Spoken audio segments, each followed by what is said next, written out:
కాంగ్రెస్ ప్రభుత్వం ఇప్పుడు మరి ఫెస్టిలైజర్ యాప్ అని చెప్పి తుమ్మల నాగేశ్వరరావు గారు మినిస్టర్ గారు అది కొత్తగా తీసుకురావడం జరిగింది.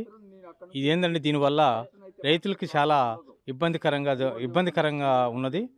ఎందుకనంటే ఈ యాప్ వల్ల ఏందనంటే ఆన్‌లైన్ ఒకటి, మరి అదేవిధంగా పట్టా పాస్ పుస్తకం ఒకటి, మరి ఇంకా ఓటీపీ నెంబరు దీన్ని చెప్పడం వల్ల ఏందనంటే ఏరే విధంగా రైతుల్లో ఏరే విధంగా వెళ్ళే అవకాశం ఉన్నది కాబట్టి ఇది చాలా మంచిది కాదని, రైతులు కూడా చాలా నష్టపోయే పరిస్థితి ఉందని మేము కాంగ్రెస్ పార్టీ మరి అదేవిధంగా మినిస్టర్ గారు తుమ్మల నాగేశ్వరరావు గారిని కూడా మేము రిక్వెస్ట్ చేస్తున్నాం. ఎందుకనంటే ఇంతకుముందు బీఆర్ఎస్ పార్టీ ఉన్నప్పుడు మరి ఇట్లాంటి యాపులు మరి రైతులకి మరి ఎప్పుడు అడిగితే అప్పుడు మరి యూరియా ఇచ్చే విధంగా మరి బీఆర్ఎస్ పార్టీ మరి అందరికీ రైతులకి ఇవ్వటం జరిగింది.